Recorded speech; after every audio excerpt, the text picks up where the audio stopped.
Well, hey, welcome to The Gathering Greenhouse, a podcast to help us grow together. Today, we taste test Peeps Pepsi. Spoiler alert, it's really gross. We ask David a few questions about his latest sermon, and we find out what it really means to call upon the name of the Lord.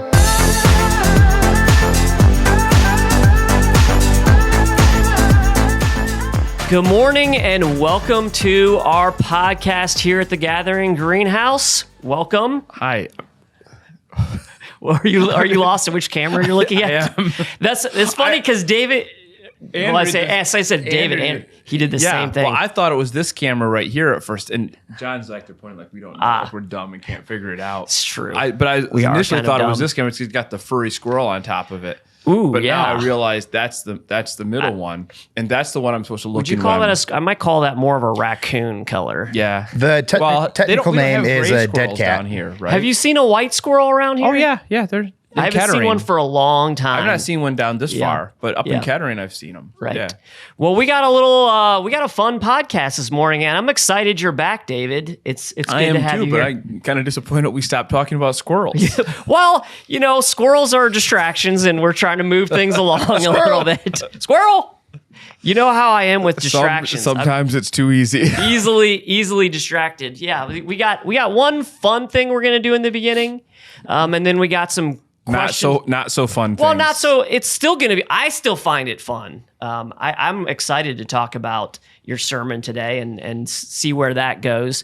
But Matt brought in something for us because it's kind of a piggyback on our Peeps conversation last week. So as he gets that out, Is it bacon flavored Peeps? no, it's not. That's a great idea. Because if though. it was piggybacked. Oh. Good job. All right. Good job. Hey, John, is it possible for us to put like a photo on the podcast? John's like, no. It is possible. Because I don't know if you noticed this, but Steve's outfit is identical to what I'm wearing in that poster you have in the office. Oh, you know what? It's funny because I was going to give you Side by side, we'll do it. You do like to comment on my outfits. So last time we were together, I was a train engineer slash Forgot about that. chain gang person. And you know what? After our conversation, I went and I Googled pictures of that, and we were both wrong.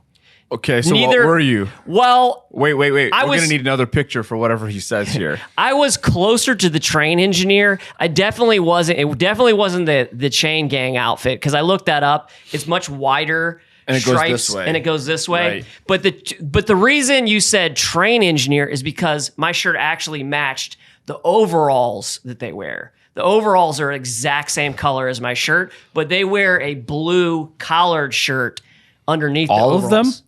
Well, just traditionally, I mean, Steve, I have a question. I'm saying according what to color the was the internet, shirt you wore? it was grayish and Grayish with white- blue, a little. It had a blue hue to it. Well, yeah, you're a color guy. You see that, but not everybody else. It was.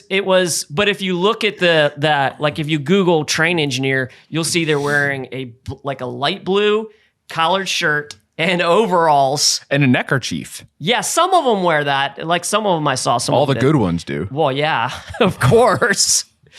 Have you guys ever what seen are a your train in the So mall? was that all you had about my outfit for this morning? And give you an opportunity to comment on my outfit. Well, I don't like that you have your top button. I know you don't. But other than that, I think we're good. Thank you. I do like your jacket. I appreciate. I'm always that. down with a jean jacket. Yeah, me too. Yeah. John wears a nice jean jacket as well. Yeah, he does. Good job, John. Thanks, guys. All right. Are we done? We're done with that. So Is that the fun part? no, that was I'm just, really trying to avoid what's in front of I me. knew you were going to say something about my outfit, so I just wanted to give you a platform in the beginning. For Thank that. you. So last week, Andrew and I sampled some Peeps. I know you're not a fan of Peeps. Neither am I. And I'm honestly not a fan of do you call it soda or do you call it pop? Pop. Okay. I'm not a fan of pop either. You don't call it soda. I don't call it soda. No. Because It's soda. Yeah. John calls it soda. I don't understand why people from Missouri call it soda because it's usually like an East Coast thing, Yeah. right? And then in Florida, they just call everything Coke. Yeah. So this would be a So Coke, Pepsi. a Peeps Pepsi Peeps Coke. Pepsi Coke. Yeah. So I looked up a map of what people call soda pop, wherever they are. And it's like Midwest is all pop except for St. Louis. And St. Louis is 100% soda. Okay. So I think I don't know why that is, but it is. Well, this part of Ohio is different than the part of Ohio I'm from. We use a few different words, so I never quite know which direction people take stuff down here. I just go with the flow and try not to look stupid when I talk. So this is the infamous Peeps Pepsi that we talked about. And now that I say that, it makes sense why Peeps partnered with Pepsi. You like that? Perfect. Yeah, that was really good. A perfect partnership between So we Peeps and both Pepsi. tried a bunch of different Peeps, and we're very surprised of like how different they tasted. I'm not going to say I'm a Peeps fan. I'm not, but I actually did enjoy trying them. So this is the Peeps Pepsi. So let's crack it open and give it a try. Hold up. Did you guys see on the can it says shake well? John, nice try. Why do you think it says Pepsi times Peeps instead of Pepsi plus Peeps? It's a whole I don't know. whole branding thing that started from the sneaker world. Okay, did everyone hear? I don't know if they would hear that on mic. Matt said it had something to do with sneakers. Yeah, a collaboration. So This now I'm smells disgusting, drinking by the way. sneaker pop. Well, no, it's just marketing. Is all it is. Real quick, just take a sniff of it before you drink it. It smells like Pepsi to me. Smells can't- like I can't Pepsi with smell. vanilla. Really? Oh yeah, vanilla Pepsi. It's David gross. doesn't have a good I smeller. can't smell anything. Do we have to finish these? I just sniffed the mic, by the way. I don't know why I did that. I was confused. All right, do we have to do this? All right, real quick, everybody, get it over with. Okay. Absolutely disgusting. It's not good. I don't like it. It's kind of like a little bit of I get more of a vanilla Pepsi than anything, but I can a little bit taste the marshmallow. I am not getting Peeps at all. I'm Not at gonna- all. Yes. I'm gonna be the. What? You're gonna like it? No. It Trying to read your tastes like face. Pepsi. Okay. I mean, so It mostly does. So we've talked about this before. Yeah. I can't smell. That And hurts your taste. My theory is Yeah. that means that my taste buds are not as discerning as most. Right. So Pepsi Fair is enough. sweeter than Coke, right? Yeah. And so, but I don't drink pop anymore, and so maybe I just Yeah. don't know. Right. It tastes sweet. Okay. So I think. So- that's the whole thing. Like Peeps are literally just marshmallow, which are sugar and Yeah. sugar. Right. So if you just add that into Pepsi, it becomes super sweet Pepsi, right? I mean, It's true. I don't know why I ever liked Do you this get an stuff, though. aftertaste at all? A little like, does bit. it linger? Okay, because I'm But- really getting a nice lingering. I really wanna the brush my lingering teeth right taste now. is better. Tastes closer to a. I feel like we're on like a wine We are. tasting trip. Like, Well, that's how I like to treat it. Just really. oh, there's analyze it. aromas of yellow food dye and I say the aftertaste is very pleasing. I like it. I realized from Just last roll it video around when I on your- set something here, people can't see it anymore because I was You like, gotta raise I'm it going to up. set the Peeps up. and then we need to have like a little platform I can here. set it on, like, yeah, about like that. Here, do this. This is a good idea for sure. Oh, okay, yeah, great. Is it on the camera now? just barely. Just barely. All right. Well, thank you for playing along, 50% David. chance we spill that by the end. Yeah. It's fun to try these things. Thank you, Matt, for bringing it in. I wanted to try it. This is kind of what I thought I would have the impression of it. Yeah. Yeah. No. All right. So let's get into some sermon questions this morning. Great job on Sunday. The question that I had for you, the first one has to do with our challenges. So for those of you who are watching at the gathering, each month we have a challenge, and we're in a new challenge right now, our March challenge. Can you say what our March challenge is? Or do you want me to? I think I can. Okay. It's pray for the same 3 people 3 times a day Yep. for 3 weeks. Okay. I don't have all of that in my question, but yes, that sounds correct. Yeah, and honestly, like we're to the point. What's the date today? The 14th. So we're getting close to that point in the Yes, month 14th. where there's actually not 3 weeks left in the month. Right. So somebody might say, "Well, that sounds like a great challenge. I want to do that." But maybe just say 3 people a day For the rest of the for month. the rest of the month. Yeah. and you're still going to get all the benefits Oh, of yeah. the challenge. Oh, for sure. Yeah. And this is a really good challenge because once you start praying for people, they're in your mind more often. And you know what? You're more at peace about that relationship Yep. when you're praying for someone. So Yep. here's the question. Why should I, as someone who's just not just me, for everyone who's listening. Why should we pray for someone 3 times a day? Yeah. So that starts with just the value of prayer. Yeah. Sometimes we think that prayer is about me getting what I want, right? Like kind of the vending machine approach Yes. to prayer. I'm just going to put my quarters in and God's going to give me the Reese's. Yeah. Would you say that that view of prayer is someone who doesn't quite understand prayer yet? Or how would you describe someone who might have that view of prayer? So I don't want to be offensive. Yeah, right. But I will be. Okay. But I think I call that an immature view of prayer. So And there's nothing wrong with being an immature Christian because Exactly. we all start there, yes. Right. It's like, so my kids, when they're 3, Yeah. they have a different understanding of who I am than when they're 23. Right. Right. So when they're You're a superhero at age 3. or 23. Or 23 still, Yeah. you're still a I superhero. think they still think I'm a Okay, that's superhero. cool. I hope to be that for my kids Yeah. too. That's probably just because I wear a cape and tights whenever I'm around them. Yeah. No, so There's a Seinfeld reference right. there. As a 3-year-old, you look at your parents as really provider, right? I mean, that's the big thing. They give me what I need. They give me what I want. Yeah. And as they get older, you begin to have relationship, right? And that relationship changes things, and there's more give and take.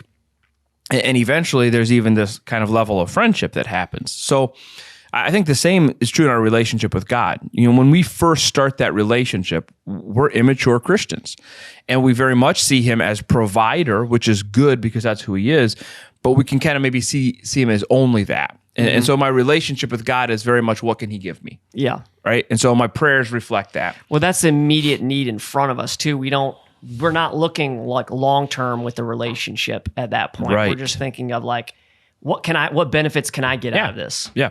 And so like you said, nothing wrong with that, Right. but it's immature. And so you hope that as your relationship with God deepens, Yeah. your prayer life changes a little Yeah. bit. And your prayer life becomes less about what can I get? Because let's be clear, Jesus in the Lord's Prayer did include, give us this day our daily bread. Right. Provide for us. Yes. So even the most mature prayer of all still includes that provision. But hopefully prayer becomes more about aligning yourself with the heart of God. Yeah. Right. And I think that's really the key. So I want to move from being just someone who says, give me my daily bread and my daily salad and my daily pizza, right? Yeah. And more to, all right, Father, right? Your will, not mine, be done. Your kingdom come, and aligning myself with him. So all of that's intro. Yeah. So this challenge really helps to align us with God, because I'm not praying about anything that I want, right? I'm not praying for myself. I'm praying for someone else. And when we truly understand the heart of God, God's heart is for people. And so if my heart is like God's heart, then my heart will be for people. And one of the best ways for me to get my heart leaning towards people is to pray for them. Yeah. So in this challenge, we're saying pray for three people. Yeah. And I suggested you pray for one person for whom you're grateful, Yeah. because that's a whole nother conversation, Right. probably how healthy gratitude is for us. Yeah. Pray for one person that you know that needs healing. And then pray for one person that you know that needs Jesus. Right. Because I think this is a great way to just get yourself thinking about others. Now, I included, when I first introed the challenge, if you really want to be brave, make one of those people your enemies. Because, Jesus did say, pray for your enemies. And I think you already alluded to this. It really changes the way you think about somebody. Yeah. It's hard to hate somebody and pray for them every day. Yeah. Yeah. So would you say that this challenge is more for the individual you're praying for, or more for the individual who's praying?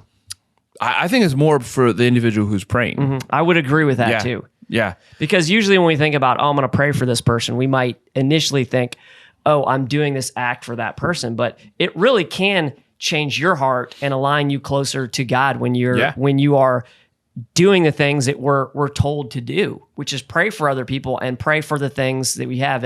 And to your comment earlier about the daily bread, I always took that as like my everyday reliance on God. Because for me, I'm a doer, I'm a checklist person. It's very easy for me to like just get involved in like my daily tasks and forget like, oh yeah, you know what? I need to like rely on him and depend on him every day for like my start and my Right. Yeah. Well, yeah, it is very much a statement of reliance on him, but just something fun. Yeah. Right. And I don't think this is the main point of that Yeah. in the prayer at all. But something fun is to think that later on in his ministry, Jesus referred to himself as what? The bread of life. Yeah, the bread of life. And then in the upper room, Yeah. before he went to the cross, He broke his body. and which was It was the the bread. Yeah, Yeah. So just kind of an interesting thing there. He's saying, "Give us this day our daily bread." Yeah. But then later, he's the daily bread, and it's his sacrifice Mm-hmm. Yeah. as the daily bread that is the thing we need more than anything. Right. So that's just a fun thing. It is. It's interesting. And it's Yeah. I don't think it's a coincidence. Probably not. Yeah. I think that, but Yeah. Do you think there are coincidences in the Bible? oh yeah, there's definitely coincidences in the Bible, but like Name one. I don't. Well, I'm just saying, I don't coincidences in the small things, Right. not in the bigger important things. Right. Like you can read things into it that aren't Right. really supposed to be That's there. what I mean. I agree with that. That's what I mean because Yeah. I actually had a conversation with someone, and I've had conversations like this before where they take numbers throughout the Bible Yeah. and really, really dig so deeply into the numbers. And I'm thinking yeah, there's a lot of symbolism and stuff in the numbers, but I feel that can be taken too Oh, far. yeah. You know what I Oh, mean? yeah. Do you know what I'm saying? Oh, I do. Okay. But I can't talk about it here. Right. Because so there, yeah.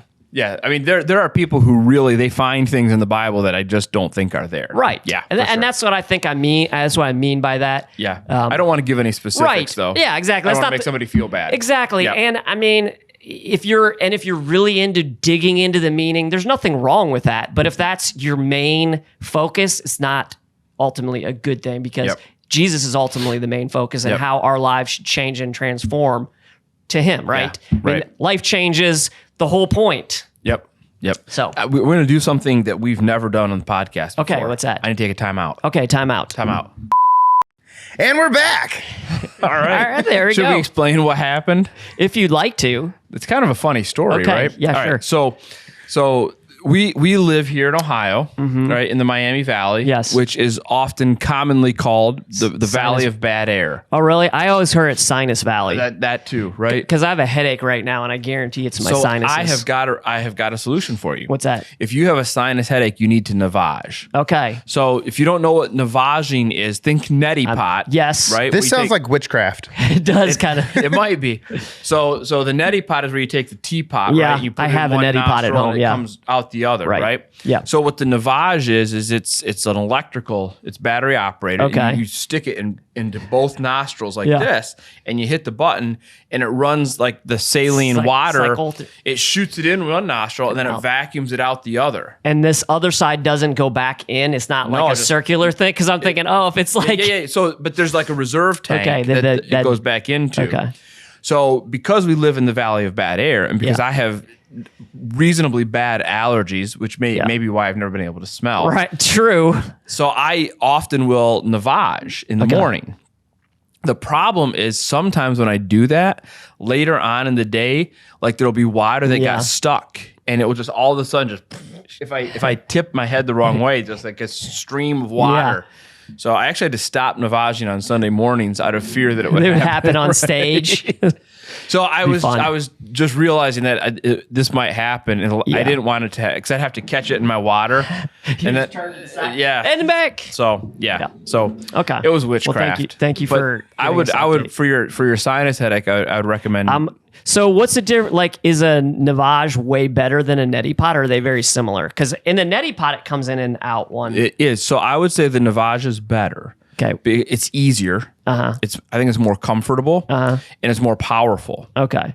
Yeah. So I mean you can do it twice if And you you want. feel better after Oh, navage? so much better. Than versus a neti pot. Well, I mean the neti pot helps, Yeah. right? But not as much as. I think the navage is Okay. way better. Cool. Yeah. It's a purchase that I made that I'm glad I made it. All right. Yeah. Well, on to All right. question number 2 here. Do you think that will be a clip that John puts on YouTube? Probably not. Probably not. I'll bet Maybe you, in a I whole bet- nother I bet you- category. I bet you if he did, it would get 2,000 views. Okay. Challenge I'll accepted. bet you a can of Peeps Pepsi. Yes. So in your sermon Sunday, you were talking about creation and evolution. So could you just, give us a brief overview of what you were talking about creation versus evolution on Sunday? Because I think it's an important topic for people. Yeah. So I kind of began the whole thing by saying I'm not a scientist. Yeah. Right. In fact, I was bad at science in school, high school and college, terrible at science. So I'm not going to try to make a scientific argument about creation versus evolution. Also, I think that this is one of those issues that Christians have to be really careful on because, we have this tendency to say, well, if you don't believe in a literal 6-day creation of Genesis 1, then you can't believe the gospel. Right. And I'm not going to say where does it end? Right. I'm not going to say who it is that says that, but there are some, pretty loud voices out there that say that. Yeah. And that's silly. Well, their argument oftentimes is if you don't believe that this is true, what else do you believe is not true? Like you can't pick and choose. I hear that argument a lot. Sure.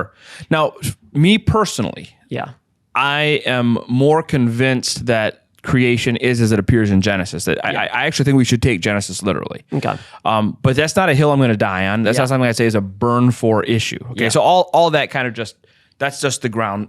So here's my thing with creation. Yeah.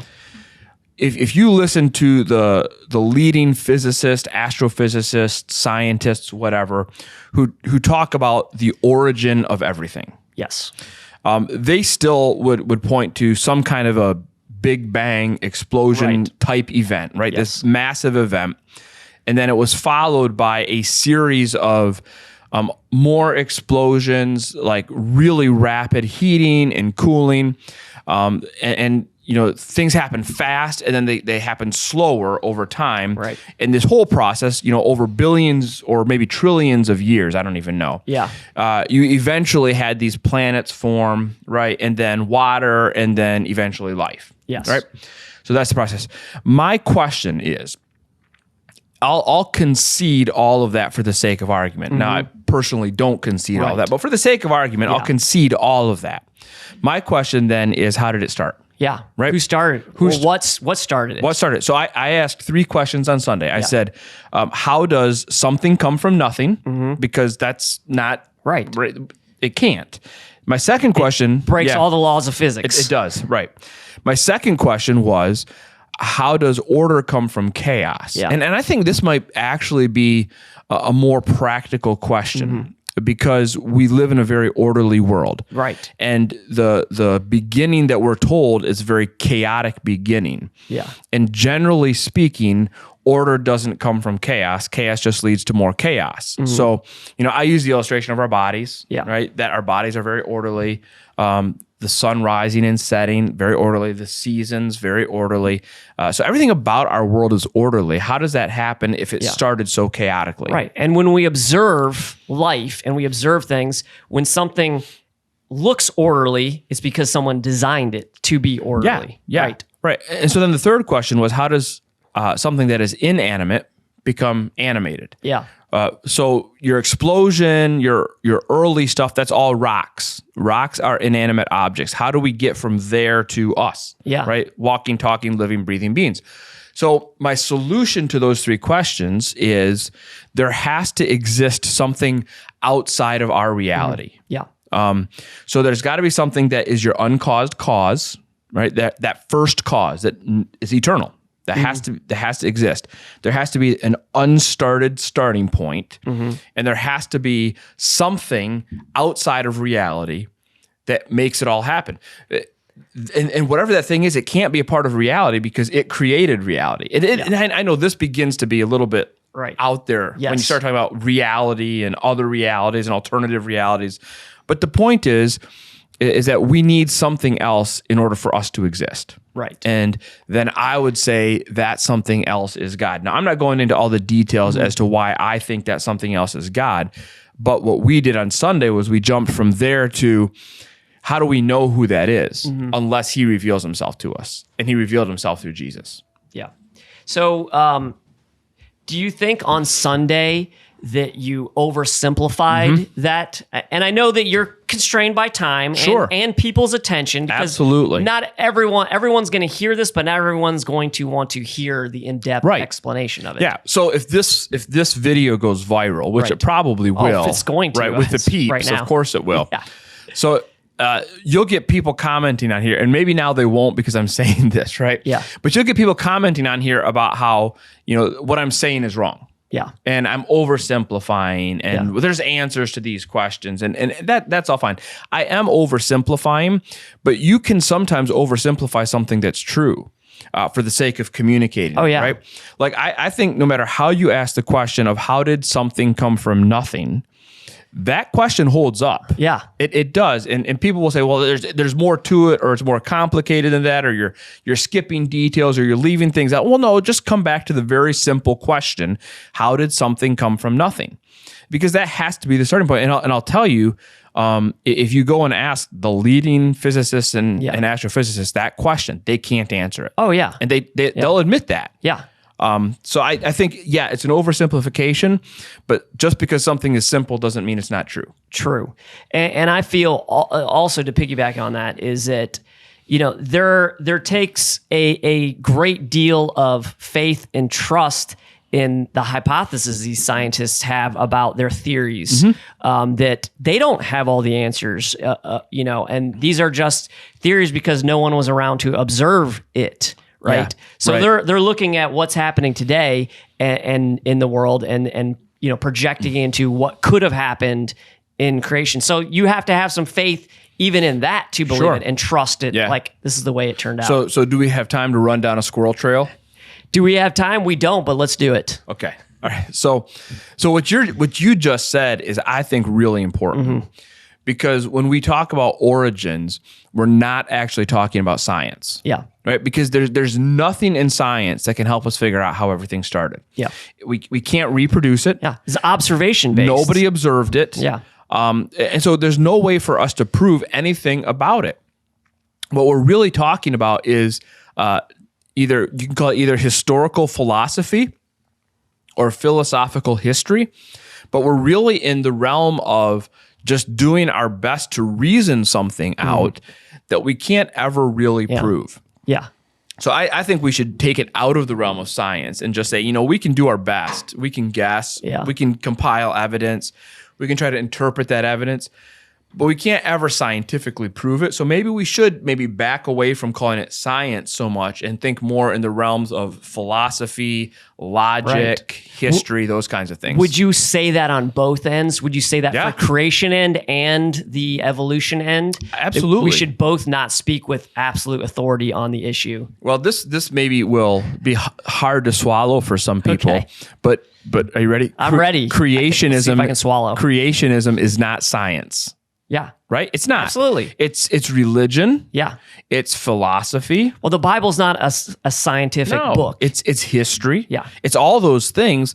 It's true, Yeah. but not everything that's true is science. Right. And not everything that's science is true. Yes. So Yeah. Good. Very good point. Thanks for the rabbit trail on that one, because I think it was a good one. Squirrel trail. Squirrel. Yeah. That one. yeah. Squirrel. Wait, what are peeps? Are peeps rabbits? They're chicks and rabbits. So the chicks are the traditional one. The rabbits, I don't know if the rabbits are newer, but they're smaller. It's just another play on what kind culture. of, are they chicken chicks? Yes, chicken chicks. Is that the only baby animal that's called a chick? I believe so, because it's not quite a chicken yet. What's a duck? A duckling, right? Was that a joke, John? 'Cause that was funny. Yes. Okay. So when you first asked what is a peep or whatever, I thought you were asking what makes a peep, and then you said ducks and rabbit, and I was like, that is not how you make marshmallows. That's just ducks and rabbits should never go into marshmallows. That's disgusting. Okay. I was very confused. I'm sorry. I don't. John made it funny. Not really. John, that wasn't supposed to be funny. I was just confused at first and a little, yeah. All right. So what's next? Yeah. So let's talk a little bit more about the sermon, because I have one more question with it, which is you talked about on Sunday calling on the name of the Lord. So how does someone do that? Can you explain that a little bit more? Yeah, because at first you think it just means you're just calling out Jesus, and it's really not that, right? So I really just briefly mentioned this in the sermon that there are different times when we might call someone's name out, right? Like if I'm lost, I call for help, or if I'm drowning, I call for help. So I think that's actually a good picture, because the idea is calling out to someone because you need them. And you need something that they can do for you. Like you can't do it for yourself anymore. And so it's really this understanding of where I am is not where I need to be. And I want to be somewhere else, but I can't get myself there. Yeah. And so I need to rely on someone else. So if you go back to the previous verses, and we didn't have time to do this on Sunday, I'd wanted to, but we didn't. Yeah. It says in verse 9, this is Romans 10. It says in verse 9 that I'm going to get it not exactly right, but the idea is whoever confesses with their mouth and believes in their heart, right? And so the confession says you have to confess with your mouth that Jesus is Lord. And you have to believe in your heart that he is risen from the dead. Those are two really important pieces of calling on his name.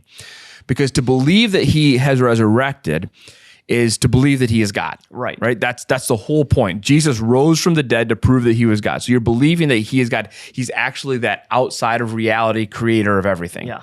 And then to say that you confess with your mouth. So this is external actions demonstrating that you believe Jesus is the boss. That's what it means. Jesus is Lord. So to call on the name of Jesus is essentially to say, I believe that you are God and that you should be controlling my life. And so when I confess that, I'm turning my life over to him and saying, I'm going to live your way. I'm going to speak your way. I'm going to think your way. I'm going to love your way. All this stuff, I'm giving that over to you because I truly believe that your way is better than mine. And the only way for me to get from where I am to where I need to be is to live your way instead of mine. Yeah, I would agree with that.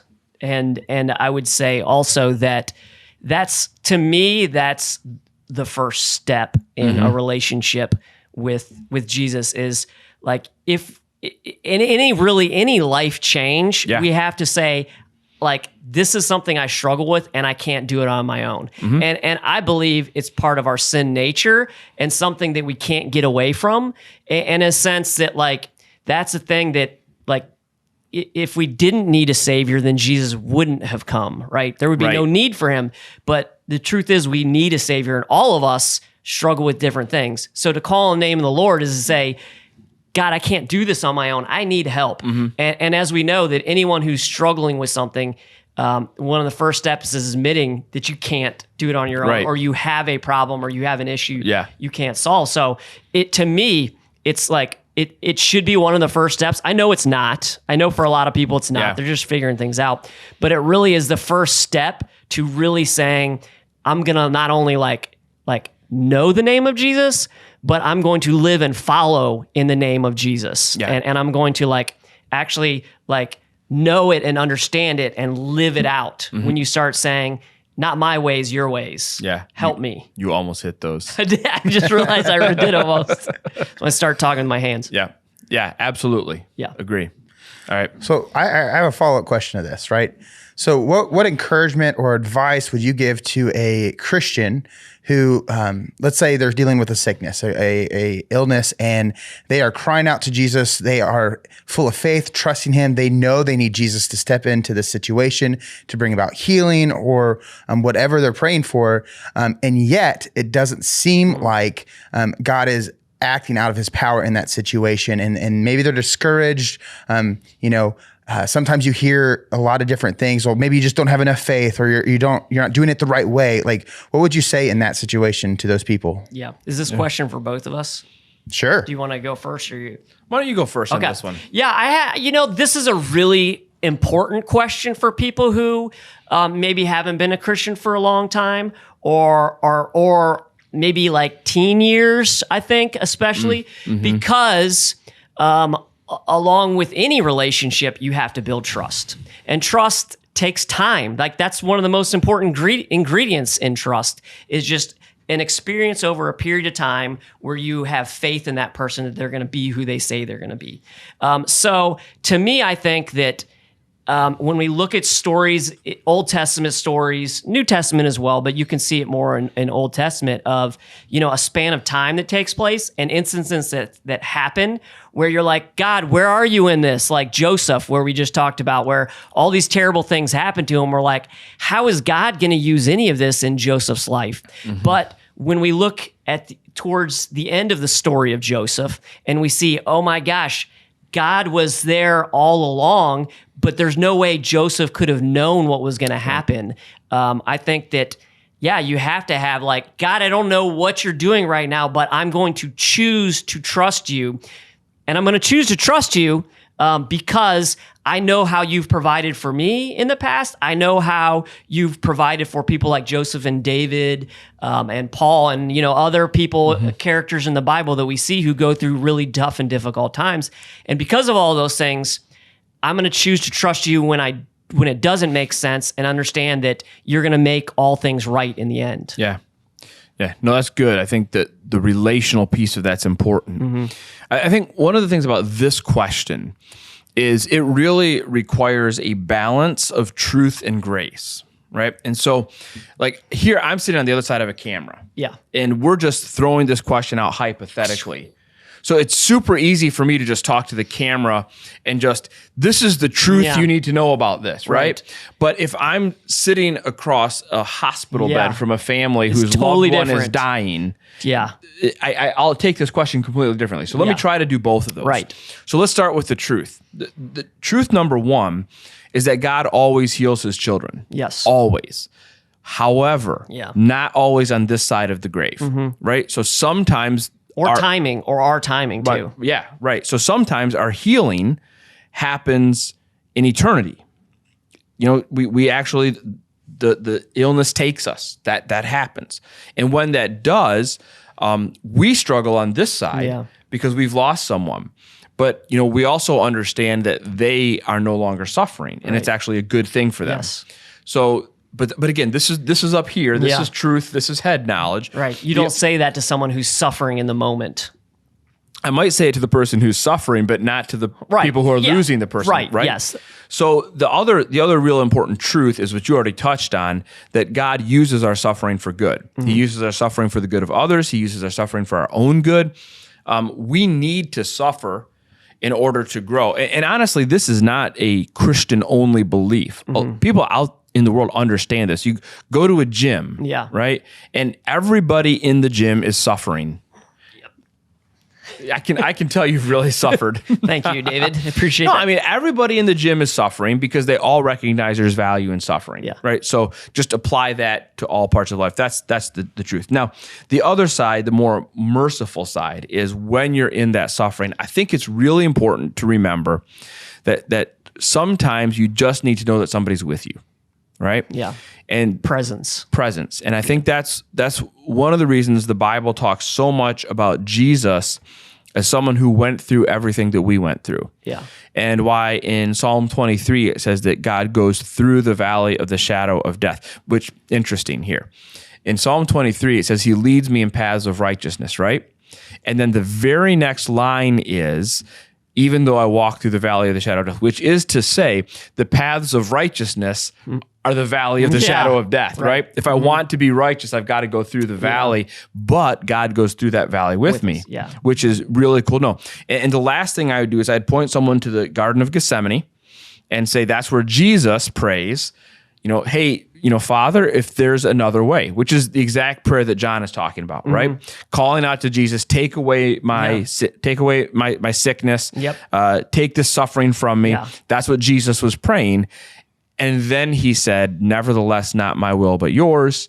And then he went to the cross. Yeah. So, and I will tell you from being in a situation with my daughter Harper, where there were 2 times where she was, so close to not making it.